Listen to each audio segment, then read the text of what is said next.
Tribunal Penal Internacional limite mandados de captura para Netanyahu, Gallant e Mohammed Deif por crimes de guerra e contra a humanidade. Ataques noturnos israelitas fazem dezenas de mortos em Gaza. Total de vítimas mortais no território supera as 44 mil. Continua a escalada da guerra. A Rússia diz ter abatido 2 mísseis de longo alcance de fabrico britânico. O projeto de acordo da COP29 não especifica montantes para combate às alterações climáticas, mas a presidência azeri confia que a versão final terá números. A União Europeia deixa claro que vai trabalhar com a futura administração de Trump para evitar guerra comercial com os Estados Unidos.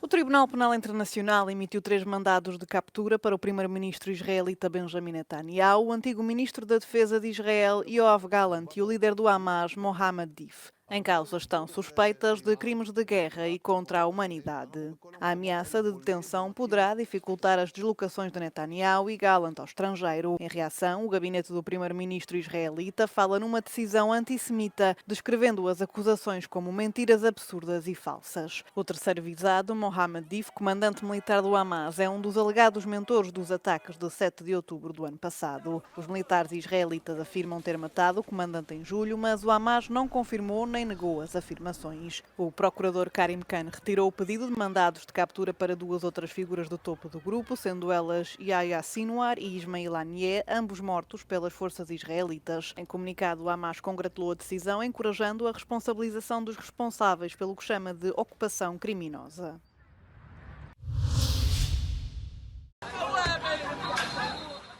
O norte e o centro da faixa de Gaza foram palco de uma vaga de ataques israelitas durante a noite de quarta-feira, que se prolongaram até à manhã desta quinta-feira. Pelo menos 66 pessoas morreram e mais de 100 ficaram feridas em Bet Laifa, no norte, e outras 22 foram mortas num bairro no norte da cidade de Gaza. O norte do território está sitiado pelos militares israelitas desde o início de outubro, tendo a ONU alertado na terça-feira para o facto de não ter sido possível a entrada de ajuda durante 40 dias. De acordo com o Ministério da Saúde de Gaza, o número total de mortos desde outubro do ano passado já ultrapassou os 44 mil.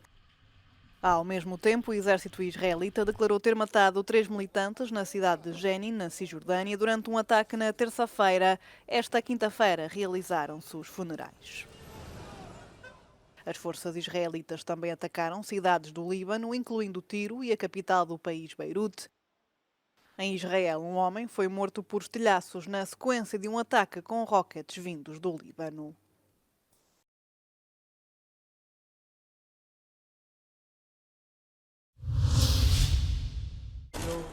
A primeira reunião intergovernamental entre a Espanha e o Estado da Palestina aconteceu esta quinta-feira.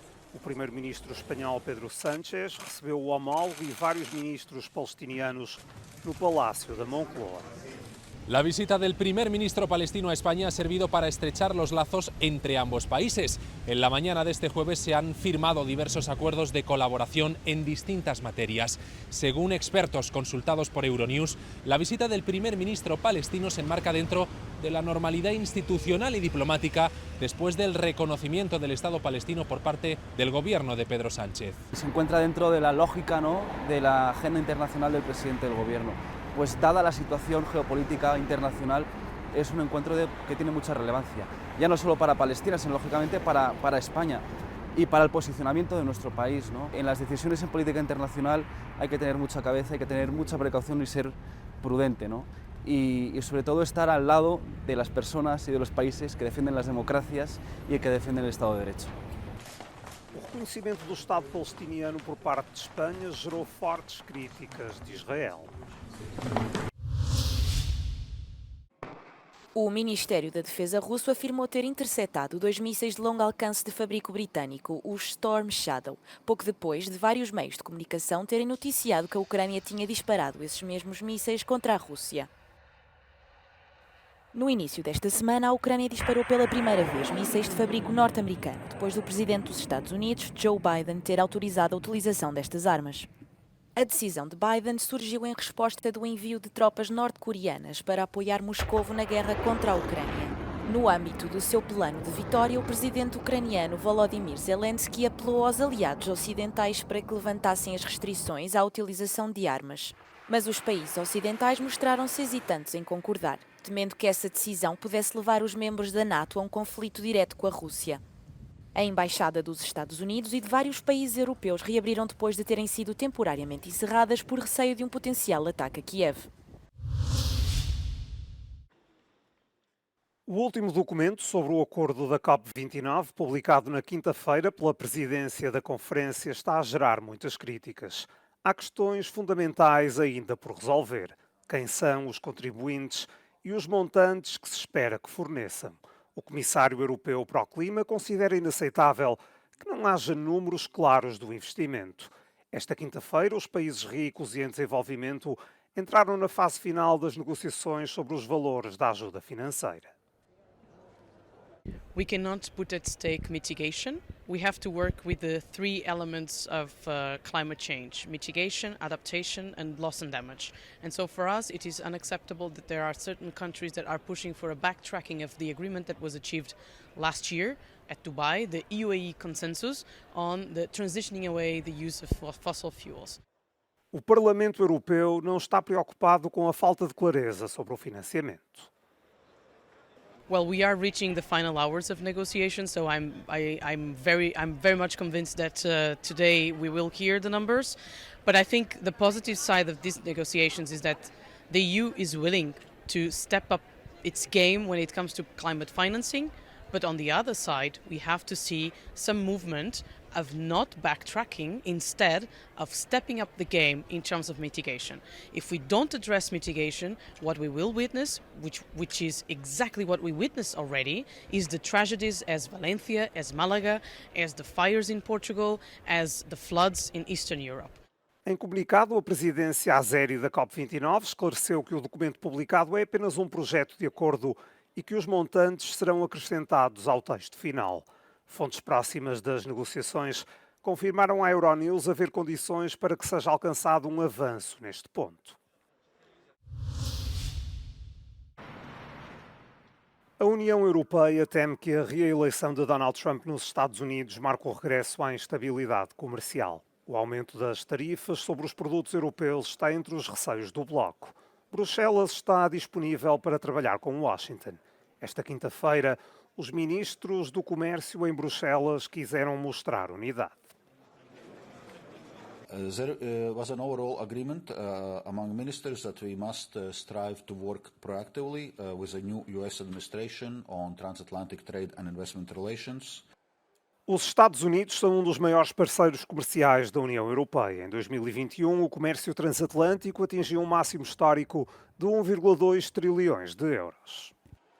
Nobody wants a trade war. We are having a positive attitude towards the United States. We both benefit from trade, and the transatlantic relationship is very important for the EU and also for the US. Durante a campanha eleitoral, Trump prometeu impor tarifas de 10% sobre as exportações da União Europeia.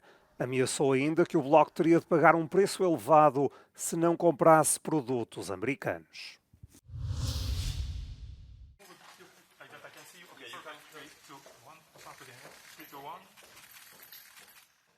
Após alguns atrasos com os habituais jogos de poder, os três maiores grupos políticos no Parlamento Europeu deram luz verde ao novo colégio de comissários de von der Leyen. No final, os socialistas aceitaram que o italiano de direita Rafael Fitto se tornasse vice-presidente executivo, enquanto o PPE renunciou a exigir a queda da socialista espanhola Teresa Ribera.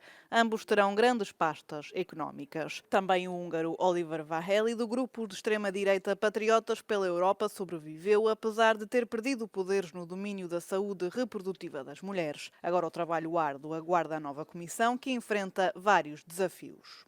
I would say there are two kinds of challenges for the Commission. The first kind is the priorities of the Commission implementation of the Green Deal, going forward on defense industry, also agriculture.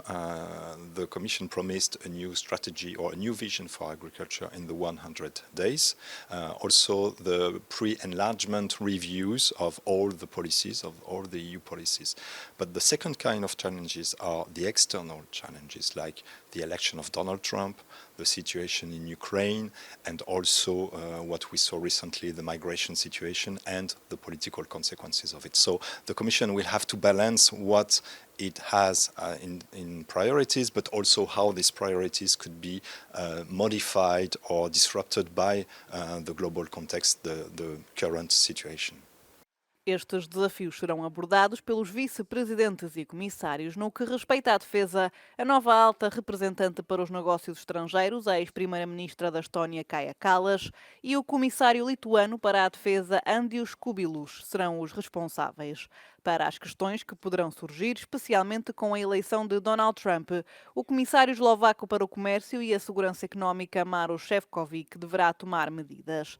Para as questões de migração, o comissário austríaco Magnus Brunel será o responsável. Ao mesmo tempo, a nova Comissão Europeia poderá ter de abordar alguns dos problemas dos cidadãos europeus que se tornaram políticos. There will be two portfolios to watch. The first one on energy and housing and the political consequences of the housing crisis, and that will be the Danish Commissioner Jørgensen, and also the question of skills, meaning education, training and labour conditions, with the Romanian Executive Vice President of the Commission, Roxana Minzatu. A votação oficial da sessão plenária está prevista para a próxima semana em Estrasburgo, que permitirá à nova Comissão iniciar as suas atividades a 1 de dezembro. Até ao momento não são esperadas surpresas.